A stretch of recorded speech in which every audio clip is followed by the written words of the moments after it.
Hey, good morning to you. Mark Sudduth, Hurricane Track. That's our channel here on YouTube. There it is. There's the logo. It gets switched on me. That's our brand, but hey, we're talking weather.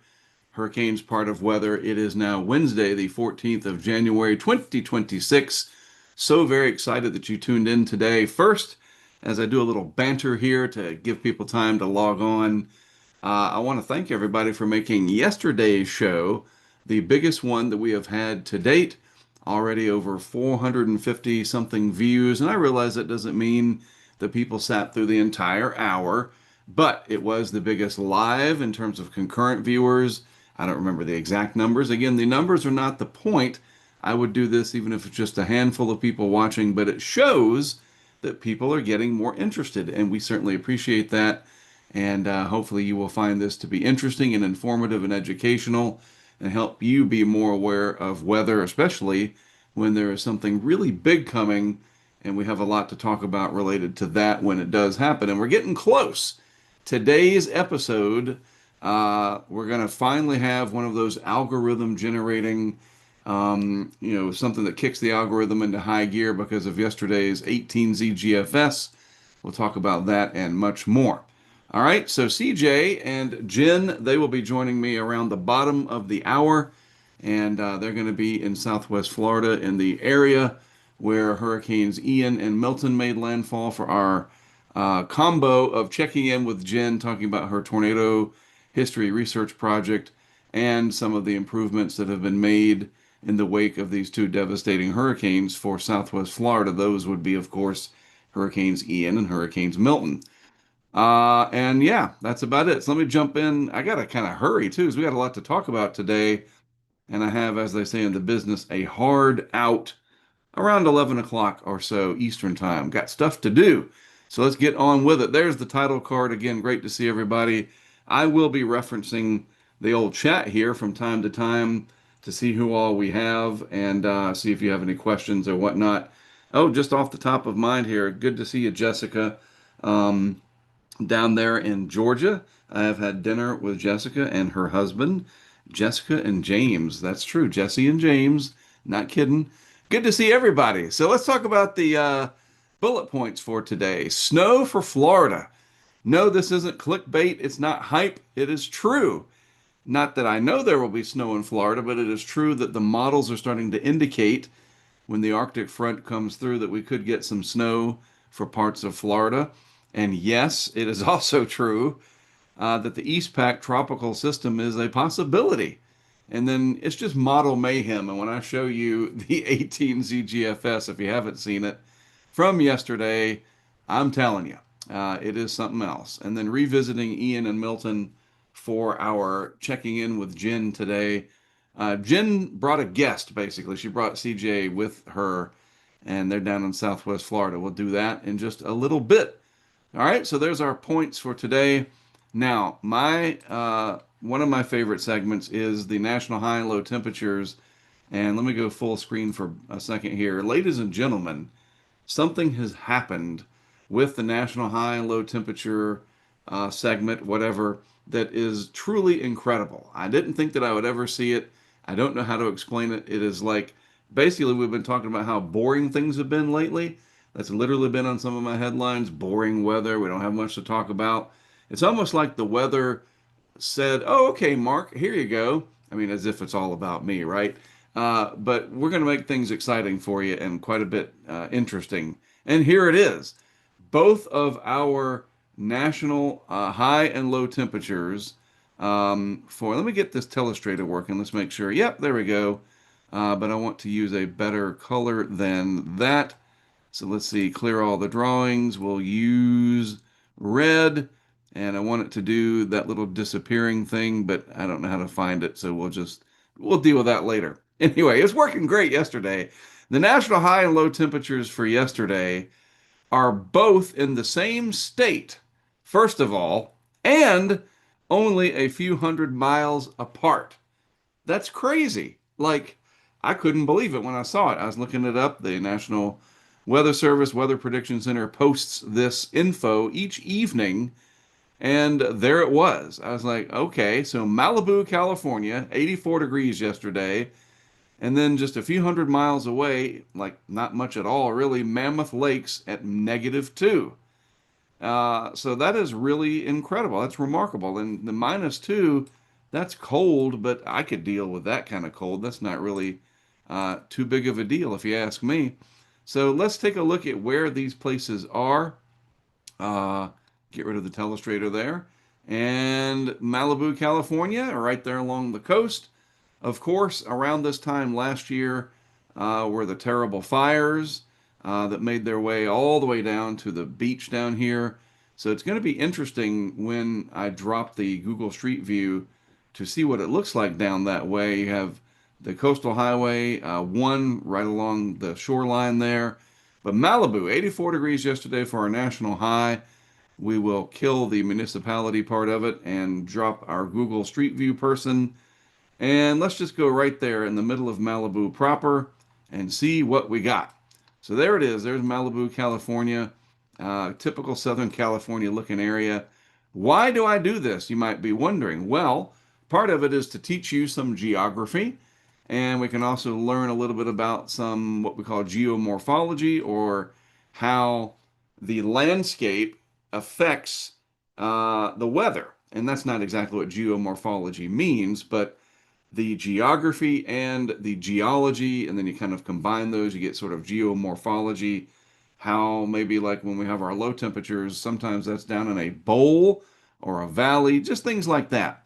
But yeah, so yesterday, 84 degrees here in Malibu, and the way this particular Google Street View was done way back in September of last year, it was a little foggy that day, as you can clearly see. But Southern Cal for you. By the way, that looks like a cruise ship sitting up there. Grab my annotation again. Right there looks like a cruise ship. I know it's not. It's just the weird perspective of the way we're looking at things. And again, I got to learn my telestrator here. Clear, clear, clear, please. Thank you. There we go. All right, so that's Malibu for you. What about the national low temperature? That was up in Mammoth Lakes. Again, let me just show you, not too far away at all from Southern California. And so Malibu is down here, and then Mammoth Lakes is just a few hours drive to the north and east, northeast of Fresno. So, a few hundred miles away, but still in the same state. And Mammoth Lakes at -2 yesterday. Lots of skiing up in this area, as you can see. Let's look at this Google picture. People put photos up on the Google there, part of the Google Maps universe. Oh, that's beautiful. That is a living Bob Ross photograph, if I ever saw one. Absolutely incredible. And this is what it looks like when it's not frozen, but still a beautiful living Bob Ross photo, painting, whatever. So let's zoom in and I'll show you some of these areas in the Mammoth Lakes region. This is exciting because we've not visited these areas yet. So let's drop our little person in there. Wait, what? Um, Trailview Studios. So somebody, dude, this segment is gonna kill me every time. This is terrific. You can literally, the street view is skiing.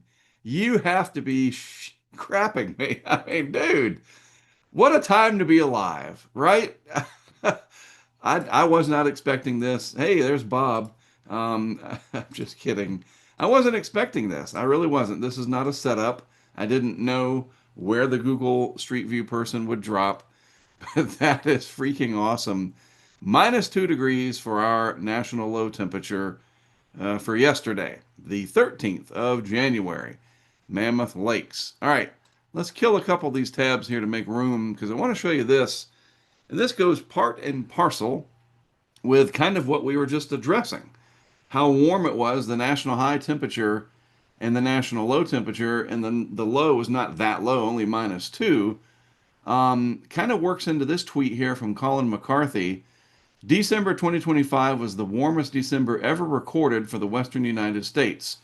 Yes, recorded. Recorded. That people get so upset. Well, we don't know what it was back when the dinosaurs were here or whatever. Yes, we know that. That's why it says ever recorded. So there was a time when somebody recorded stuff, and then there was a time when there were no people to record stuff.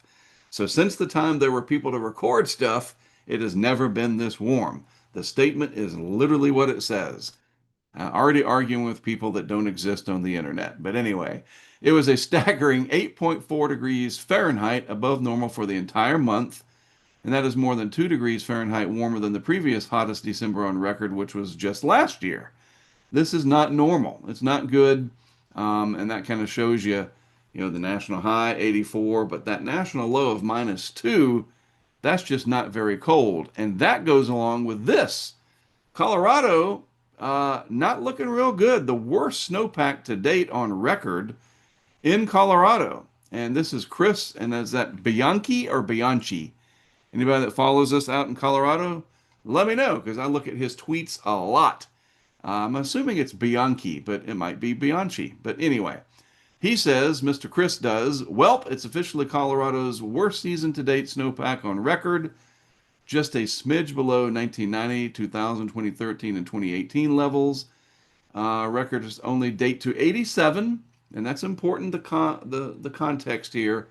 But still, the worst snowpack in 40 years of data with little relief in sight. And that's not good. Not good for the economy out there. It's not good for the overall environment. And then look, this, right, great skiing. Right, that's what happens when you get this really paltry snowpack. But I saw this, that Chris posted this, and I thought I would talk about it.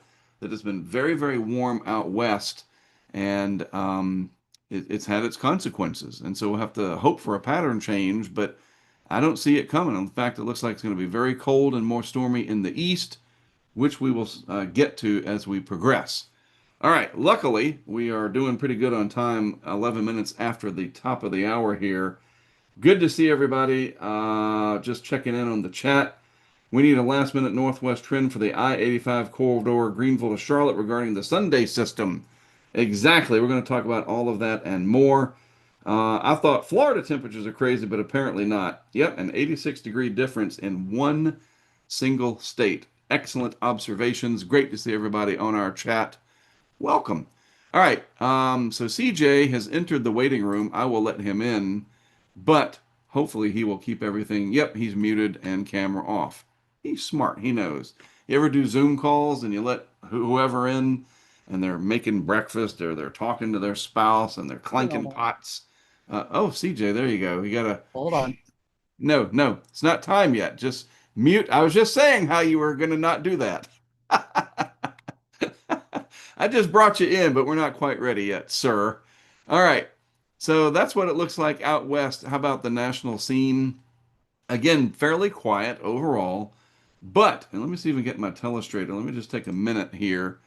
I know that CJ was telling me that I can make it so that it'll do. Oh, yeah, the disappearing. There we go. Duh. All right, and it disappeared. So down the nation's midsection here in parts of the plains, very windy. That's what all that brown is, with red flag warnings here in parts of extreme western Kansas, eastern Colorado. Basically windy, low humidity, and that kind of thing. And then down in Florida, let's, hey, Mr. CJ, if you could just kill your camera just for, thank you. Nope, you had it. There you go. We don't want you to be distracted by the beach scene there. Down in Florida, all of this blue color means that we're going to have freeze problems coming up. There's a freeze watch, a few winter weather advisories here in the east, and then more of that stagnant air and the valley fog here out west because this big ridge sitting out here, very stagnant pattern. The trough is basically over in the east, just generalizing it there. And we're setting the stage for a very cold and potentially stormy pattern coming up. But all in all, today, Wednesday here, not too bad. But I did want to look at what's happening here in parts of Illinois. So this is snow squall warning. Oh, okay, that's important. Glad I saw that. Let's look at the radar. Very cool. So snow squall warning. Some lake snows coming south, and you get these squalls, and basically your visibility is dropped to ridiculously low levels, dangerously low levels. And only in recent years has the Weather Service been issuing snow squall warnings, and here you go. So if you're traveling through parts of northern Illinois, Northwest Indiana. Just be aware of that as that stuff starts to push south. Let me grab my radar scope and we'll scooch up here. Not trying to besmirch the Weather Service radar, but radar scope looks better. I think we can all agree to that. It's okay. So here we go. This is the snow squall moving south, and let's put that into motion. I can show you that coming off the lake. And yeah, so basically northwest to southeast through Chicago earlier. And then look at all of these reports in here. Non-thunderstorm wind gust, very windy with these snow squalls. Waukegan, it went through Kenosha and then again Chicago and is making its way down. That snow squall could eventually make its way to Lafayette and Champaign. And these can be, as I said, very dangerous because it reduces visibilities to near zero and it snows like a mofo. And it can be very problematic, especially on any of these interstate systems. And you see those terrible videos of the pileups. So glad I saw that on the Weather Service map here. This little um, color right here, I was not sure. I hadn't seen that sort of burgundy color before that I can remember. And it caught my eye. And that's what it's there for. That's why it's there, to catch your eye. All right, so let's get into the Florida. Again, our bullet points here. Snow for Florida. So Noah Berggren says, don't look now, but a trending chance for some snow with Sunday's Arctic cold front. Models trending more moisture. Euro now drops some flakes into North Florida on Sunday. So these are some of the different outputs here. Yes, it is possible. And I've told my kids about it, and they were like, oh, you mean like last year? No, we're not going to get a big storm, but we could get a dusting, and it'll be really windy as that Arctic front pushes through. But that's about it. So the Euro on board with it. And yeah, showing up as zero point 0.4 to zero point 0.3. Fernandina, Kathy, you ready? Are all of our friends up there in Northeast Florida? Get ready. And look, maybe an inch, the Euro using the Kuchera ratio. And that's a whole story for another day, how snow totals are calculated in the models. Don't have time to get into it today. Hey, you can chat GPT it or Google it. Kuchera ratio, what's that mean? Basically, it's thinking of your liquid to frozen precip ratio. And anyway, some of the models, at least the ECMWF, cranking out an inch. So Jesse and James down there in Georgia, maybe an inch for you guys, that would be insane. And I know my friend Dave Williams and Sonia Stevens down here in Charleston are going to probably be talking about it on their social media and on the air. Wow. So yeah, potentially some snow. GFS model is in agreement as well. This is what it looks like. That Arctic front pushes through. And then there comes the snow. This is every 6 hours. So you don't quite capture the resolution that the Euro has. So we'll show the Euro. There we go. So the Euro pushes through and you could get some snow. Even in my area, that's pretty good. This is Sunday afternoon, southeast to eastern North Carolina. Maybe looking at some snow. We'll see. Very interesting. Again, it won't last too long. It's out of there. I don't know. Maybe we could pick up a little bit now that I think about it. So that's going to be interesting to watch. Also, the tropical stuff, East Pacific tropical system, back to Noah Berggren. Tropics in January. It is at least mildly possible this weekend into early next week. In the East Pac off the coast of Mexico, a vigorous upper level trough may help spin up a surface low over the still quite warm ocean waters. Many of the models now starting to show this, and it could happen. And he mentioned it again in another post. You've got which of these models are we looking at? The Canadian, the GEM there, and then you've got the ECMWF. Of course, the GFS shows it as well. Tomer Berg talking about it. And I like what he says. It was easy to be skeptical when only the GFS, the poor GFS, always disrespected, but it's got some work to do. It really does. Anyway, it was easy to be skeptical when only the GFS showed this, but with other global models now on board, with a potential tropical cyclone in the East Pacific in January of all months, I'd be impressed if this comes to fruition. These are some of the model shots that we're seeing. This is the AI version of the Euro and 1008 millibars off of the Baja. This is the Canadian, and this is, of course, the ECMWF regular physics-based model. So we'll see. Could be interesting looking out there. This is the area we're talking about right here in the southeastern Pacific. No mention yet from the National Hurricane Center that I have seen, but we'll keep an eye on it and see what happens. Oops, I got to make that go away now. Still learning my telestrator, bear with me. There, clear all the drawings. Thank you very much. So yeah, maybe some tropical mischief. It wouldn't affect anybody. It could add some moisture to the subtropical jet, I suppose. So that could be interesting. By the way, let me get the telestrator back. I do want to show you our Arctic front is going to be dropping south. There is some of that action with the snow squall. We're going to have to be watching this pattern with northwest flow dumping cold air and maybe some subtropical jet action. We might finally start to get into a more active winter storm pattern. All right, well, I'll let Jen in and just get her in the waiting room with CJ as well. And I thought they were going to be on the same shot, but we'll figure it out. Moving on along, rumors of storms. I heard it through the algorithm. Just a real quick check here of everybody on the chat. Good to see you all. Good to see you. Yeah, please do take some photos, Kathy. Good to see those. You can throw them on our Discord. Yeah, Jessica, right. Holy cow. No kidding. Gaming with Trippin H1887 2. I love these names.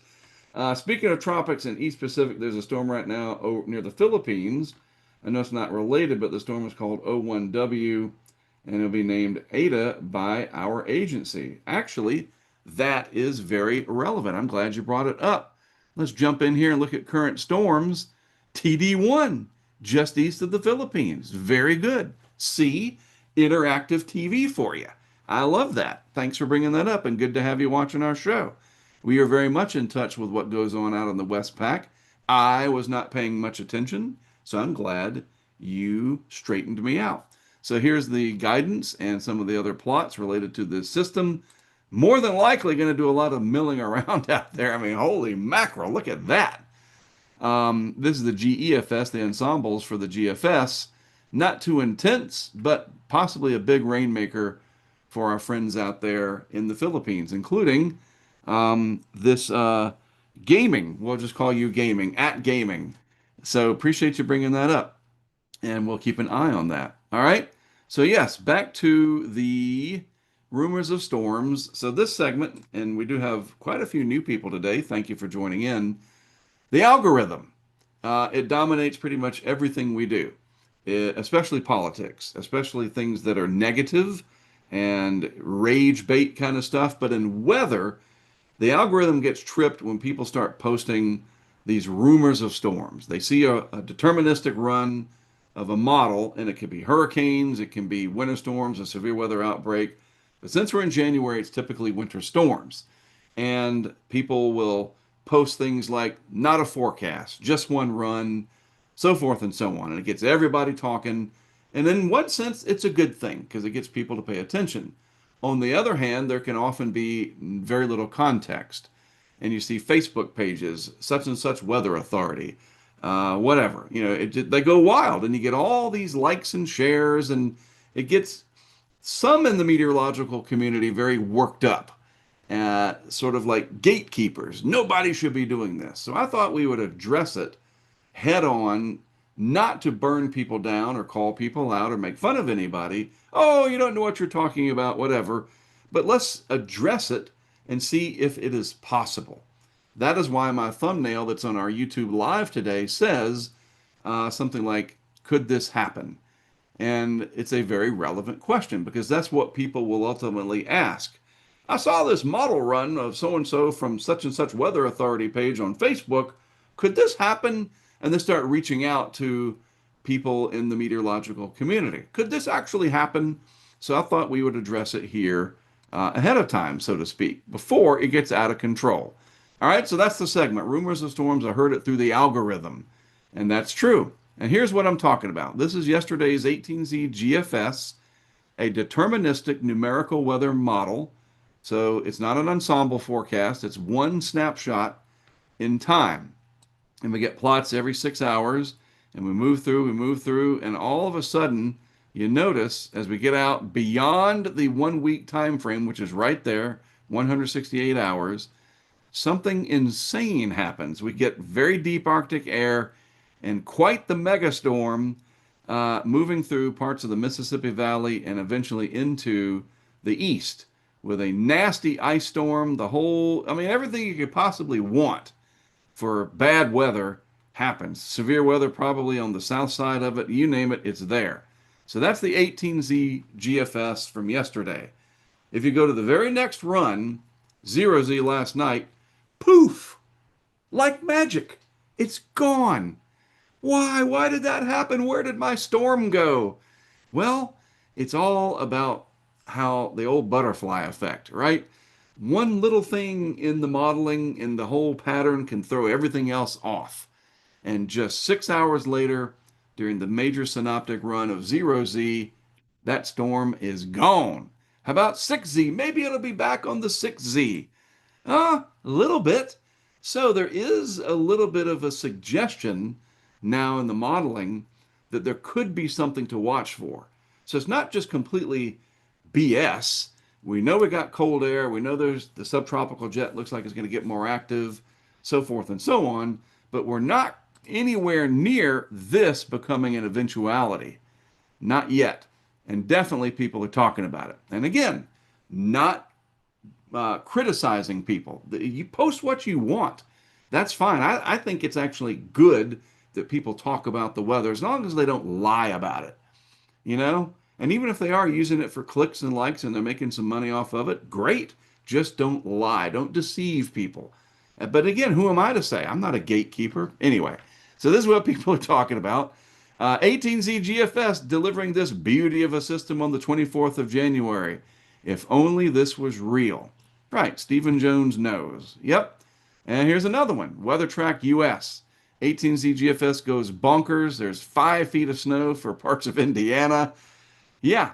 And this is posted on somebody's page. This is not their post. It says if you're around the weather community or models, you've probably already seen the long range GFS. That's that algorithm I was telling you about, showing the bonkers snowstorm. It didn't take long for the fake weather Facebook pages like this one to get a hold of it. Yes, and sometimes it is misleading, right? But again, I don't want to that line of becoming a gatekeeper and whatever and complaining more than just pointing it out. I just want to point it out and understand the science behind it. Is this possible? GFS is taking unknown supplements to be throwing this out. All kinds of craziness with different parameters of the modeling. And here's back-to-back runs. Noah Simmons, obviously a meteorologist at 5 News there in Missouri. So yeah, as I was showing you back-to-back runs, this is, you got it. Look out, Katie barred the door. Oh, never mind. The butterfly flapped its wings in just the right way. Storm canceled. Bottom line, we will be watching to see if we can get run-to-run consistency. And right now, we're missing. So there's the 18Z. What about the 12Z yesterday? Had the Arctic air, but there was just no moisture. 18Z there was, 0Z there's not. 6Z, a little bit of a hint. So stay tuned. We shall see. It's just a little bit too far out in time for the numerical weather prediction system that we have to accurately predict with math and physics what will happen 246 hours into the future. All right? All right, what else do we got? Oh yeah, that's done, so we'll kill that tab. It is time. Time for checking in with Jen and CJ.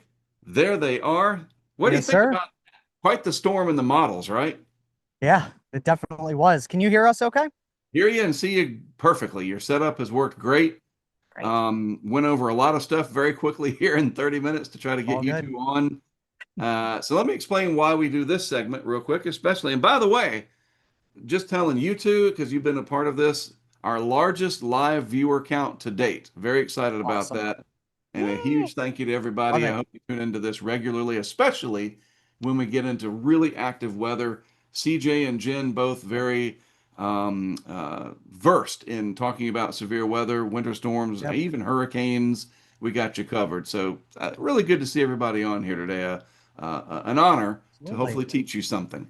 All right, so we do this segment because Jen Naramore is for the lack of a better word, tornado historian, and she is trying to track and a meteorologist, a degreed Yeah. meteorologist, tracking down tornado history, the deaths that they have caused, because it needs to be cataloged, it needs to be saved.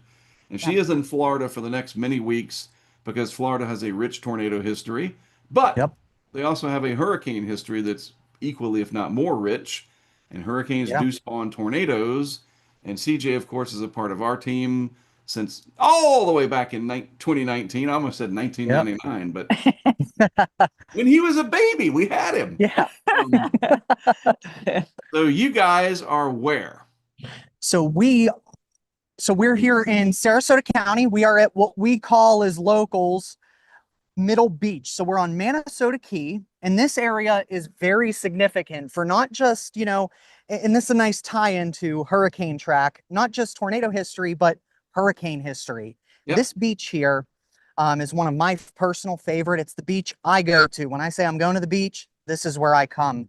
And in 2024, as everybody knows, the Florida Peninsula, man, we took it on the chin, Yep. for lack of a better term.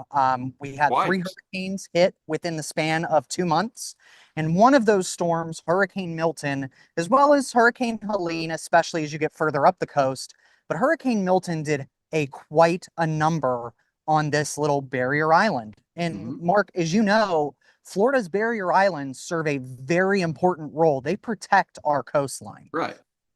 Yeah, they have So that name for a reason. exactly. And this island was completely washed over Yep. during Hurricane Milton.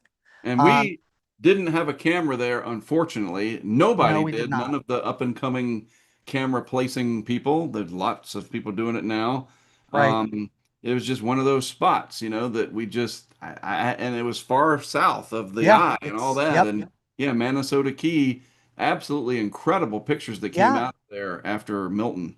Yeah, it was very heartbreaking for those of us in the local community, especially if Sure. you live in Sarasota or Charlotte counties. This is one of the last few barrier islands that really doesn't have a lot of commercial Right. overgrowth. It's pretty wild in So kind places. of your Maybe forgotten that, coast, if you will. yeah, I mean, it's a beautiful place, and I'm gonna go ahead and pan the camera real quick. Jen, are you okay with that? Yep, let's do it. So this road here, this is Manasota Key Road. And Mark, when I Look was at that. here in September last, this road was a patch of sand. So this road completely was overwashed by the Gulf and washed Right. out during Milton. And this, I mean, that just shows you the resilience here of our community. We love our barrier islands. Our beaches are our economic heart. Sure. This is real impact. I mean, you look at the woodland behind me here. This is all mangrove estuary. This, on the back side of the island here. This isn't, overbuilt with a bunch of condos. And it's really that way. I'm going to go ahead and pan the camera, do a 360 here. Yeah. I mean, this is pretty natural in this spot. And this is why we absolutely love coming Now I here. know why you come here. Where do you park? So there is a parking lot over this way here. Gotcha. Um, I'm gonna have to bring the family down there I sometime. mean, it is, and you could see the beautiful turquoise blue waters of the Gulf this Sure. morning. People out enjoying the beach, whether they're tourists, locals. We're actually famous here for our shark teeth. So Right. you can actually dig here and you'll find shark teeth. Some people find megalodon teeth. I mean, it's very Wow. famous here. That's what Venice and Englewood and Boca Grande are known for. Well, Jen, you're in the area for some tornado history. You got a lot of work ahead of you.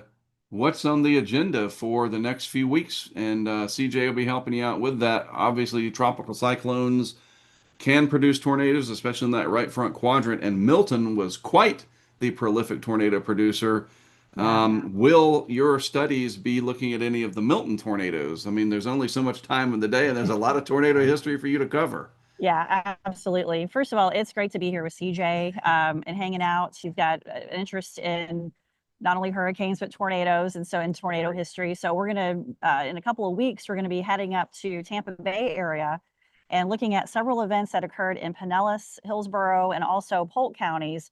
And eventually, when I come back in the summertime, we're going to go over toward Osceola and Brevard counties. What we're looking at is that April 4th, 1966 event There were multiple tornadoes. It's a lot of confusion how many tornadoes occurred. Quite controversial. Yeah, a little controversial here, but it did have the strongest tornado on record in Florida at F4.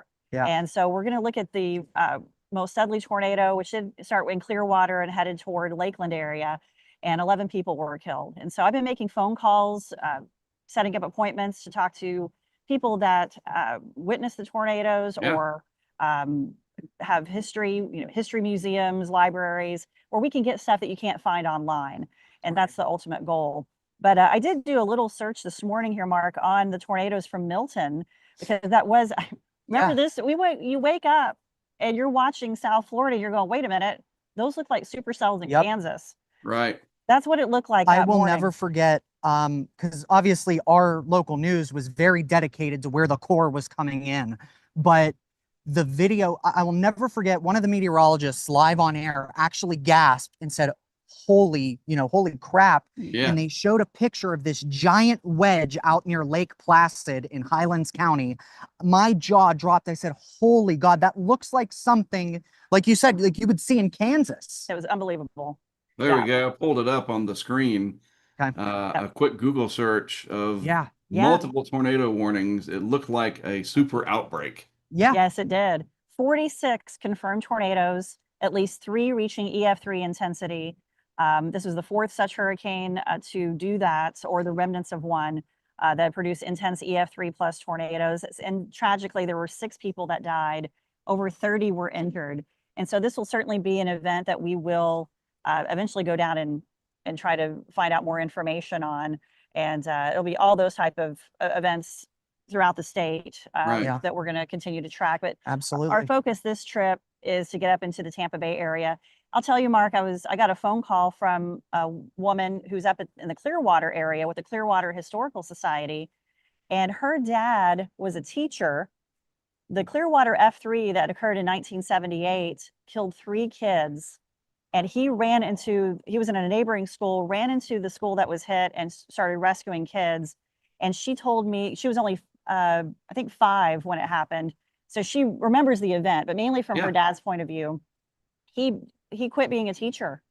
It impacted him so badly and with such PTSD that he decided he didn't want to teach anymore. And it just really, she's going to tell me her story from that perspective. And these are parts of the stories that we don't always hear. It's not, yes, there's the sexy weather is, everybody wants to see a tornado, but these long lasting impacts from 100%. Folks, it's really difficult. So we're going to talk to her at the museum there in Clearwater. And Mark, it's something that kind of reaches obviously near and dear to me since I live here, and millions of Floridians, because when people think of Florida, they automatically go to hurricanes, and rightfully so. I mean, just in this spot, you have history from Charlie to Ian to Donna to the 1935 storm, all the way up through Milton. But nobody really remembers the impactful tornadoes that can and do hit the state. Yes, and that's why I was so excited to hear when she said she was going to leave the icy, snowy, snowsquall-ridden Ohio to come down to your neck of the woods for a while. Yeah. And meeting up with you. I pulled up Tornado Talk for folks to see. Jen is the curator of tornadotalk.com. You also have some people that help you with that. You're also on Patreon, just like we are. And so you are crowdfunded in that regard. You also do radio work, right? People can hear your voice on the radio. Maybe that radio voice. Somebody listening, I know that woman. Yeah, I do about 55 cities around the country, Mark, and that's how I support myself. Sure. Right. In addition to the Patreon that supports the business. So I will do this project the rest of my life. And it's my heart. It's my way I feel like I can serve. Absolutely. And of course, you see Jen from time to time on Weather Brains with the just incredible James Spann and company. So what do you got? What are you all going to do the rest of the day? You got, some incredible coastline. I was trying to think, you're not too far. How far are you from Punta Gorda? So we're only about 25 minutes from Punta Gorda, depending on which way you go. But I think we're going to grab some food from a local joint just down at the other end of the island in Englewood Beach. And then I got to get back to my day job. But, and we'll meet up again next week. For your restaurant, where you're going? Do you know where you're going? Yeah, we do. So we're going to be going to a place called Lock and Key, locally owned, very famous I was gonna say, locally. put a plug out for them. Yeah, so they're great people. Like I said, Floridians, we tend to be the butt of jokes, we'll Yeah, you got say. Florida, man. You're Florida man But weather, for yeah, goodness sake. exactly. But Floridians, we have a special tie here because a lot of us choose to be here. And Right, when you choose a community, not that, being born into it isn't a great thing, but right. I really feel like it knits this community together because it is beautiful. I mean, look at, where else can you do this in the United Right. States besides That's South true. Texas in January? Right. I agree. I agree. A little overcast behind you. It is. Yeah, it's overcast today, but even so, I mean, Right. it's a little chilly, but the sea breeze is coming in. The seagulls are, Right. Yeah. honking around. It is funny to see both of you though in long sleeves, hoodie, Yeah, whatever. ooh. Yeah. But it And then is the Gulf. January. So Yeah, it is going to get really cold. We got this it Arctic front is. that's going to be coming. I was talking about the upcoming pattern. Looks like it's going to be Yep. more stormy. What did you think? I don't know. You might have been setting up. Did you see where the national high and low temperatures were both in California, only a few hundred miles apart? Doesn't surprise me at Malibu all. was the high at 84, and then up at Mammoth Lakes it was -2, Oof. both Wow. just a few hundred miles apart. That's the first time that's That's happened that I've seen. So, That's uh, funny. And Californians, if there's any Californians watching, you guys really are the state that has it all. I know Texas likes to say that, right. but truthfully, there is no other state on this in this country that you can go skiing and surfing within 3 hours of each other. That's a good point. I was going to say Arizona's pretty close to being, but you Yeah. can't surf on Nope. any natural body of water in Arizona. Right. Arizona's pretty amazing as well. Yeah. Yeah, we're looking at the chance of some snow here. I got to tell the kids about it this Yeah. afternoon. That might be, and in fact, Jordan from Fox Weather texted me this morning. That was my first thing I saw when I Nice. woke up. I had a text from my friend Jordan at Fox Weather. He's like, "You might get some snow on Sunday." I was like, Yeah. "What?" Yeah, they're talking about it possibly reaching the Panhandle, our little, Yeah, group of storm chasers here in Florida, where our ears are perked up like, huh? What? Snow in yeah, Florida?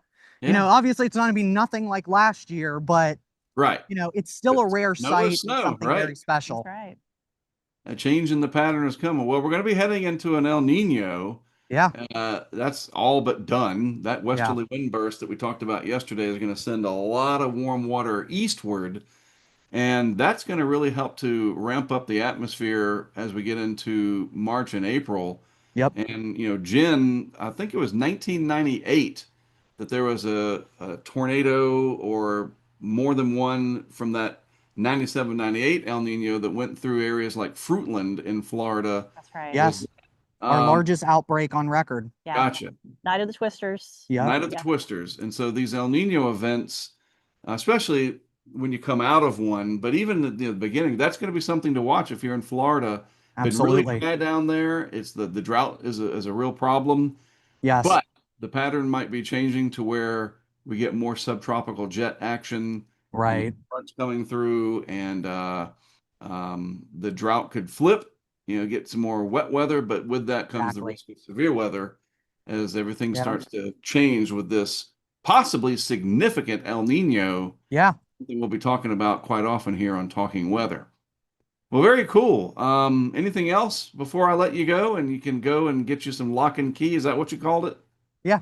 Yep. That's where Lock we're and heading. key. How about that? Oh, I was going to say, if you're not too far from it and it's not too much trouble, you should take her to exit 170 Kings I knew Highway. that was coming. Get right under the overpass and then pull up the Charlie video and show her this Yeah, is he where, wrote out Charlie's eye yeah, under the Kings Highway overpass in a Oh in the my gosh. uh, Tahoe. Tahoe. Yeah. Wow. Yeah, the category 4 eye wall. It was me and Oh, Jesse and Eddie Oh in the man. Mark. Tahoe. Everybody knows that video that's been a fan of Hurricane Track It's for a any amount hard of time. pass. Yeah.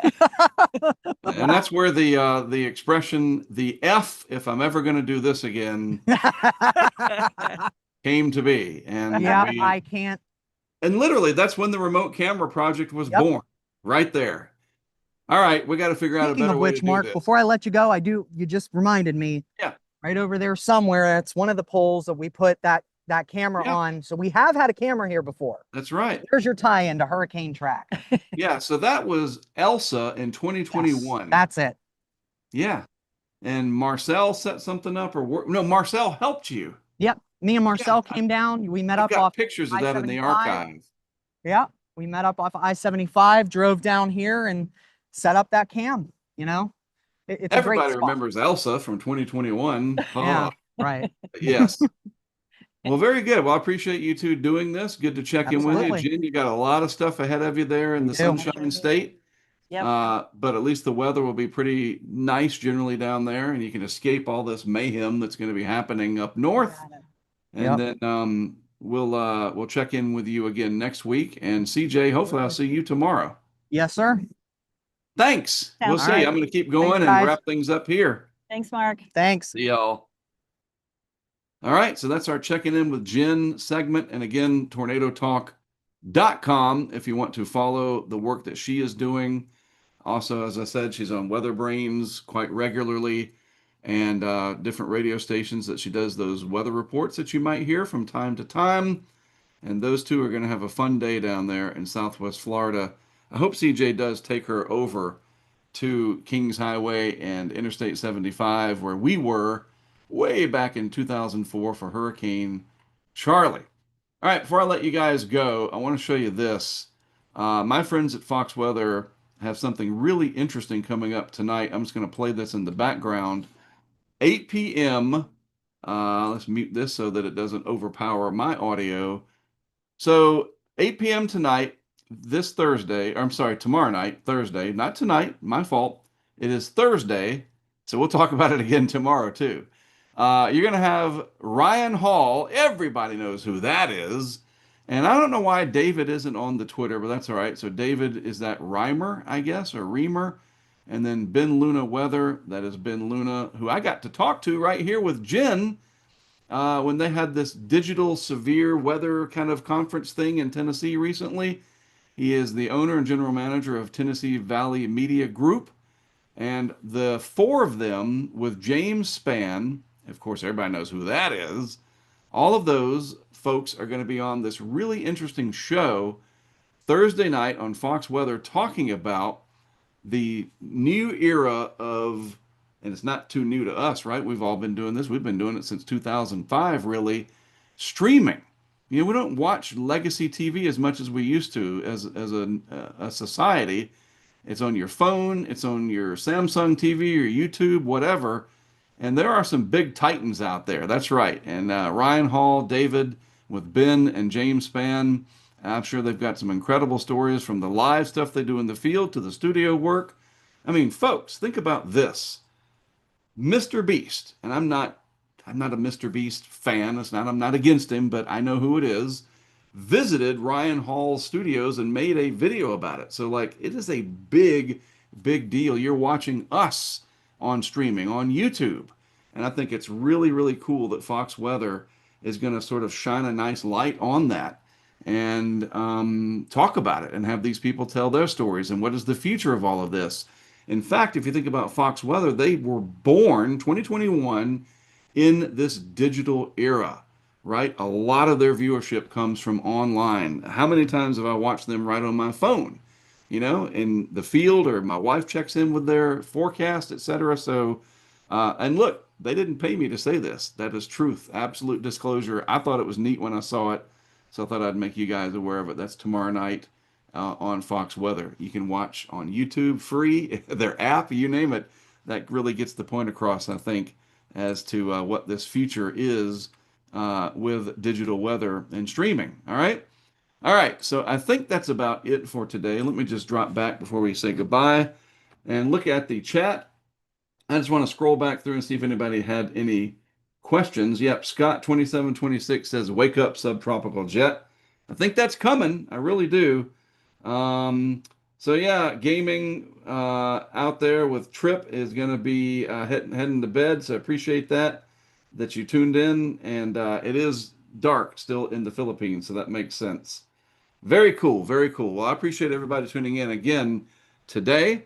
Our largest live viewership since we've been doing this since December 1st, and I do appreciate that. That's a really it's a good feeling that you invite me into wherever you are and our colleagues to talk to you about the weather, something we are very passionate about.